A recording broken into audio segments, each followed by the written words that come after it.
Hello, everyone. My name is Akriti Srivastav, and I am the CEO and co-founder of Daycare, and this is the Child Care Standard. If you're unfamiliar with the Child Care Standard, we try to put out videos of best practices that we see happening in the childcare industry, and we try to share them with you. We work with licensed childcare providers as well as parents all over the country and helping them find affordable childcare through the Daycare platform. But also, we're on a constant sort of journey to help improve childcare. And recently, I was very fortunate to meet with Collette Schildkraut. I'm probably saying her name incorrectly. She is a hypnotherapist and a EFT coach, and she had some wonderful things to share in regards to a technique that she has. And I'm going to let her introduce herself and tell us a little bit more about EFT. Hello, I'm Colette. I'm a hypnotherapist and an EFT tapping coach. So pretty much I'm going to give you the basics about EFT. It's like acupuncture without the needles, and you're tapping on meridian points that run through your body. And it was discovered in the 1980s, originally for veterans with PTSD and phobias. So what it does is it shuts down your body's natural stress response. Which often we get physical symptoms from, like, beating heart, dry mouth, like that fight or flight feeling, basically. And it shuts that down, which is amazing. It sends a message to the amygdala to chill out, and it reduces cortisol in the body. And it's just an amazing technique. And through working with my clients, I've found that almost all of them have struggles that what they're struggling with now as an adult go back to a childhood experience. So my feeling is, why not cut through everything, shortcut everything, get right to the kids and teach them this tool that so it becomes like second nature, but you're giving them this gift of a tool that's going to help them deal with life. You can't put them in bubble wrap. Life happens, trauma happens, disappointments, frustration, bullying, criticism. I don't know if any of you guys have ever carried something with you that was said to you as a child that you're carrying with you and you haven't been able to let it go. So I want to cut through all of that and give these kids this tool and technique that they don't have to do that. They can, handle their emotions, learn how to process emotions and self-regulate. And it's just a valuable tool that would carry you through life, really. That's my dream. That's amazing. And, this is why I wanted to do this video series with you because when you and I met, we shared a very similar philosophy that in order to make healthy adults, you have to start with healthy children. And early childhood education is really one of those places where in the first 5 years of their life, children are learning the most important coping mechanisms of how to deal with life. A lot of what you're talking about, we refer to as self-soothing in childcare, the ability to calm ourselves down. And it's imperative that more children learn how to do these things so we can make healthier adults who don't feel overwhelmed by everyday life's challenges, who don't feel less than, who know how to emotionally handle the things around them. And so Collette, what actually got you working with children? So I have kids. And I probably learned EFT a really long time ago. My youngest son is now 21. And my other two kids were older and they were, they just thought it was weird and like, stop it, mum. But my younger one was still open. And I realized that if I really want to get to kids, getting when they're young and open is the best way to do this. He is 21. He's at Michigan University. He still uses tapping. He uses tapping when he gets stressed out. He uses it before like exams. There's a lot of pressure, right? He's in his graduating year. He still uses it. He's used it since he was in elementary school. And it's a hard thing because I would love to go into every school and teach it. But, right now with COVID, they've got a lot. I was actually teaching in schools this technique before COVID, then everything shut down. And, I think it's a time when it's even more important that children need it, but the schools have other issues on their mind. So dealing with my own journey, I decided that I was going to teach him, and I saw such a huge difference in how he applied it to his life.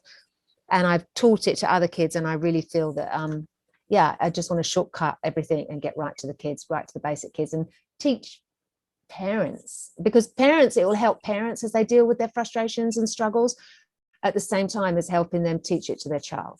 That's my thought on it. I think it's absolutely amazing because in early childcare often you need a sort of co-working with parents and a mechanism that you can both share for sort of when your child is having a tantrum or an emotional distress.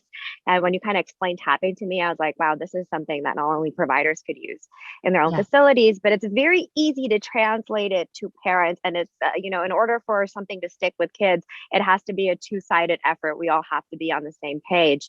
So with that being said, Colette, what do you think are some of the, you've explained the long-term benefits. What are some of the quick short-term benefits of something like having tapping with like a toddler or, a preschooler? So something that would transfer over to a parent and a child too, as well as childcare providers and children, would be separation anxiety, sleeping at night, so many things, help with potty training. I know someone in elementary school who taught the kids to do their times table with tapping with phenomenal results. It can help with everything. But I think immediate things would be these children have these giant overwhelming emotions that they don't really know what to do with, right? And I think we're changing, but there's a lot of, you're a boy, suck it up. There's a lot of I think little boys got lost in this whole Me Too movement, to be quite honest, and teenage boys. That's been a concern of mine. I think that there's a lot of stop it, just stop having a tantrum. And honestly, if we're using our adult brain, right? I don't have time to deal with this frustration, this temper tantrum right now, because I am dealing and coping with my own stress. So tapping would allow that to be all over. And sometimes when children have these tantrums, a lot of the time it's we try and shut them down, or we put them in timeout or something like that. That's not teaching them how to process their emotion. That's not teaching them. That's just teaching them to learn. They're learning to like shove it down, shove that feeling down, because this is, I don't know how to. And it's a very scary, overwhelming thing, I think, for children to have this like overwhelming emotion that's just like coming over them that they have no control over. And a lot of the time as parents, we've learned it from their parents, and they've learned it from their parents. And as I said, it's like, it's not always. We didn't necessarily have the knowledge of how to No. deal with this maybe 20 years ago. And nor did our parents, right? Yes, emotional intelligence is very important. We didn't know how to help our children. You have to understand, it's this little body that has all this adrenaline and thoughts inside of it, and doesn't know how to process it yet. And you are absolutely right. Just telling a child no or stop it is not enough. We have to help them. There's still saying no maybe stops the action, but it doesn't stop all that feeling and that energy that's bubbling up inside of them, that they have to figure out what to do with that. And something like tapping could be something that they use forever to help them self-regulate. So I have a quick question. How long does it take for let's say somebody to teach tapping? Like, how long does the process take for a child to kind of learn and all that? So I've gone into schools before and had groups with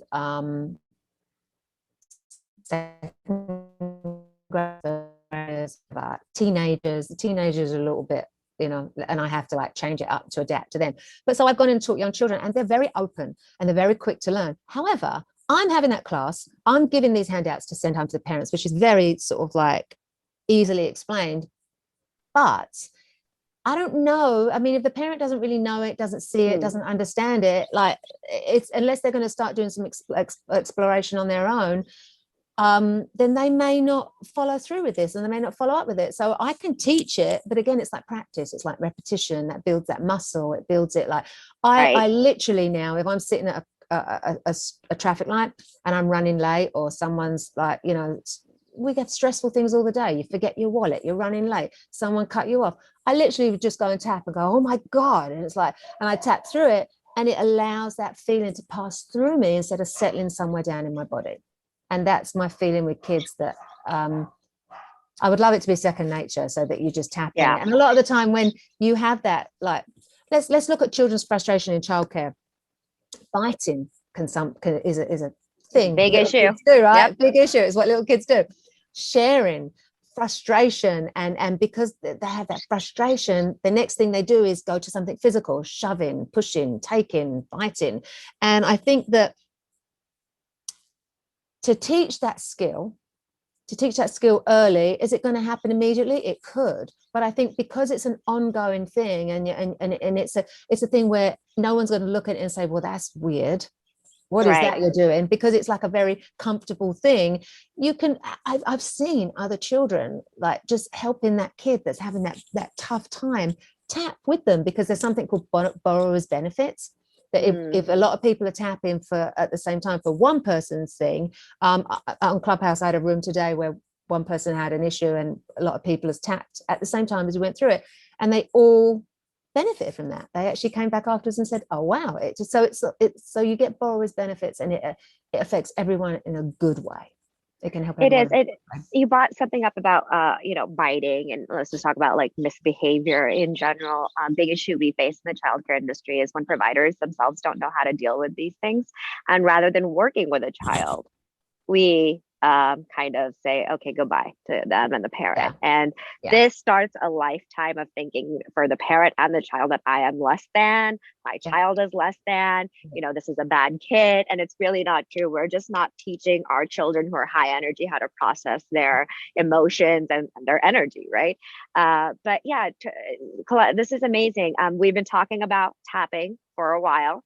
So can we actually show our viewers what tapping is? Yes. So basically, I will give you a link, by the way, so if anyone wants to download the guide to children's tapping, basically, because it's much more condensed with little pictures. It's easier to follow. So let's just tap on. Give me an example of what you might want to tap on with a child in daycare, like someone who's tired, someone who's like. So I had one of my sons was.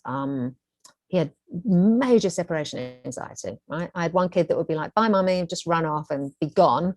And then my middle child had like really bad separation anxiety and pretty much hated school forever. So didn't know about tapping then. He's 25. I wish I did, right? I just didn't know about it then. But I would have, like, that's an example. I would like tap on, I'm really scared of mummy leaving me. Oh, first of all, so we can tap here saying what the problem is, right? Even though I'm really scared of mummy leaving me and being at school all day, I know everything's going to be okay. Even though I'm really scared and I don't want to be here, I know everything's going to be okay. I don't really know why I feel this way.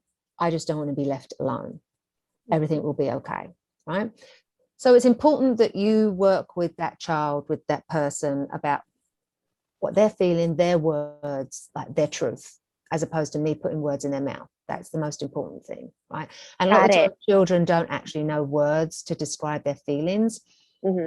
But you could say, where are you feeling it? You're feeling it, and how big is it? Is it as big as this? Is it as big as this? How are you feeling it? Like, so you work with them. That's what I usually do. And are you feeling it in your chest? Is it in your tummy? Is it in your head? So figure out where it is. And then you go through, I'm feeling this feeling in my tummy, and I don't like it. And I'm really sad. And go to the next point here, under the outside of the eyebrow. Inside of the eyebrow, then the outside of the eyebrow. I don't want mummy to leave me. I don't want to stay. I don't want to stay. I don't want to be here. Under the eye. I'm really scared of mummy leaving me, and I don't know why. Under the nose. I'm really scared about this, and I don't want to stay, and I just want to cry, and I have this feeling in my tummy that does not feel good. Under the mouth. I am feeling really bad right now. Feeling so bad. On the collarbone right here, right on the collarbone, just underneath the collarbone.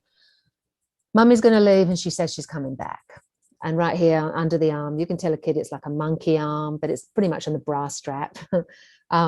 She says she's going to come back, and I just don't want to wait that long. Top of the head, it feels like it's so long. Inside of the eyebrow, mummy always comes back. Outside of the eyebrow, she always comes back to me. It won't be that long under the eyebrow. It won't be that long. I know she's going to come back soon. And while I wait for her, I can play under the mouth. My teachers are here. I can play for a little bit and under the collarbone. And then she's going to come right back to me. Mummy's going to come right back to me. I can spend some time playing today and know mummy's coming back. And everything will be fine. And then inside the eyebrow, when I see mummy, I'm going to be so excited to see her. Outside of the eyebrow, I'm going to be so happy to see her. Under the eye, and I'm going to tell her everything I played. Under the nose, I'm going to tell her all the things that I did, all the fun that I had. the playing with my friends. And pretty much you just go through the points. And I like to end on that positive note because children have wild imaginations. And I think that the wilder you get, the more excited you get, like that helps put out all that like vibes. But what it does is, what you're doing is you're tapping as you're releasing those negative thoughts, those negative feelings, and you know, like pictures in their mind, whatever it is, because everyone's different. People learn by hearing, people learn by seeing. Like you kind of like, you need to adapt to the kid a little bit. And as daycare workers, you know, these kids, like you can know that.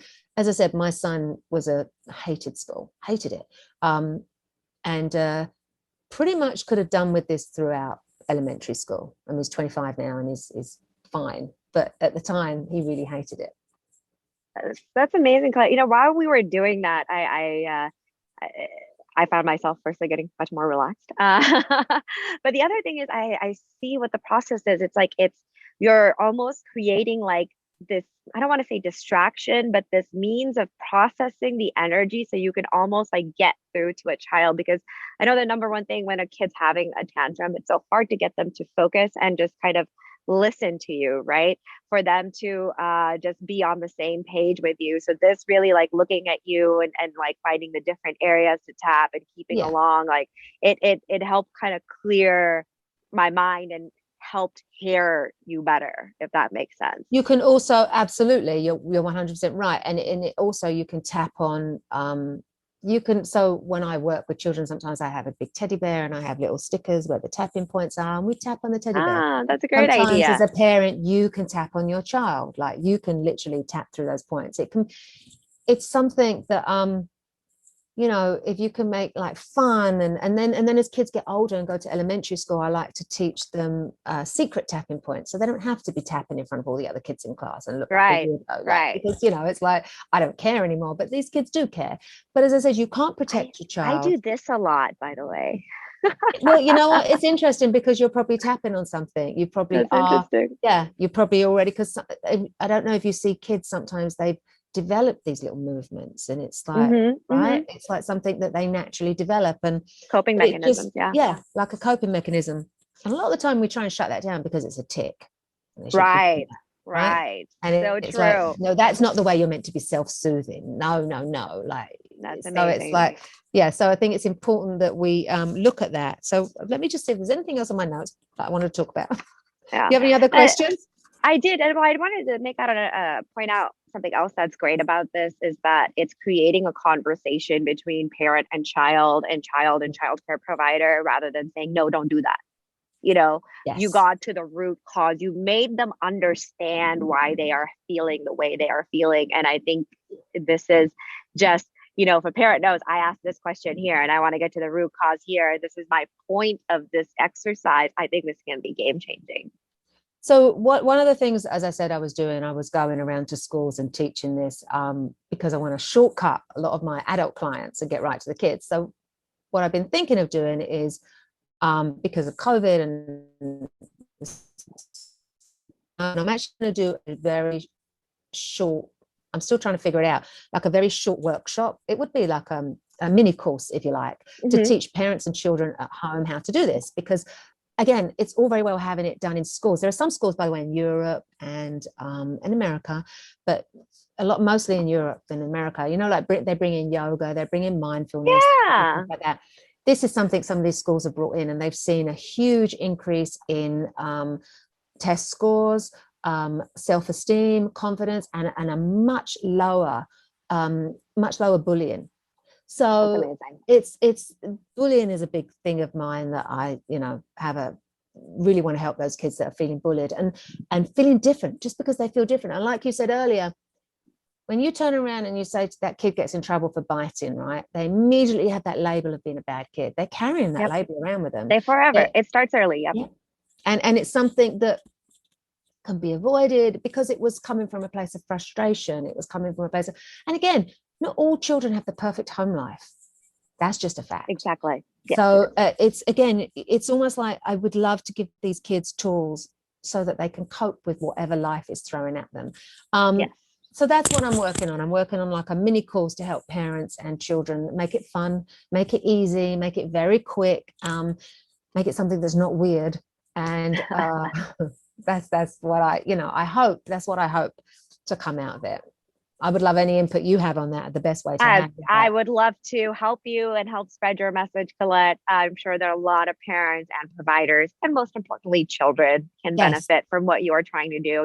Again, we have a shared goal, which is um, that we can solve a lot of the world's problems, a lot of the problems facing our country today, if we simply just put the effort into emotional intelligence and creating more secure human beings. I'm on board this mission with you. So, yeah, please send me the link. We're gonna shoot it up at the end of this video. I know you also have a handout that you yep. have, and maybe we can provide a link to that.